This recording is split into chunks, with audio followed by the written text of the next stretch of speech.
बाद हम मौजूद हैं ज़िले सवाबी में। सवाबी में रोज़ बरोज़ सर्दी बढ़ती जा रही है। सर्दी की शिद्दत उरूज पर है। सर्दी जब भी आती है अपने साथ बहुत कुछ लेकर आती है। ख़ासकर अगर देखा जाए तो नौजवान पकोड़े, समोसे, गरम चपली कबाब की तरफ रुख करते हैं, या तो गरम मछलियों और हलवाई की दुकान पर भी काफ़ी गर्मा गर्मी होती है, या सर्दी की शिद्दत कम करने के लिए लोग गरम सूप की तरफ भी रुख करते हैं। आज का हमारा प्रोग्राम इस हवाले से है।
सूक सामान 150 माल्टे सीजन दे दिया मलका माल्टा तो दे दिया वतनी लोकल बाजार सीजन दे दिया खासी है। सर्दी में ज़्यादातर लोग फलों में क्या पसंद करते हैं?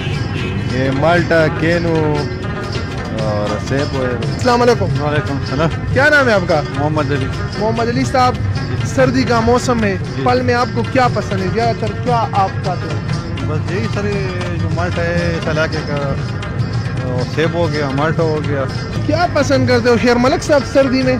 मुझे मेरा फेवरेट माल्टा है। अच्छा, दिन में कितने खाते हो? दिन में तो 2-3 दर्जन आ जाते। नाजरीन, आज का हमारा प्रोग्राम जो है एहतिताम तक पहुंचता है और आप लोगों ने देखा कि सवाबी में लोग क्या क्या एक्टिविटीज कर रहे हैं सर्दी में। खासकर माल्टे पे काफी रश होता है। हमारा प्रोग्राम एक नारे के साथ खत्म होगा और एक नए प्रोग्राम के साथ दोबारा हम हाजिर होंगे राह टीवी की स्क्रीन पर। पाकिस्तान इसके आने के साथ इजाजत चाहता हूँ। कैमरामैन आसिफ अली के साथ अपने होस्ट अरबाब आसिम को इजाजत दे। अल्लाह ने के बाद।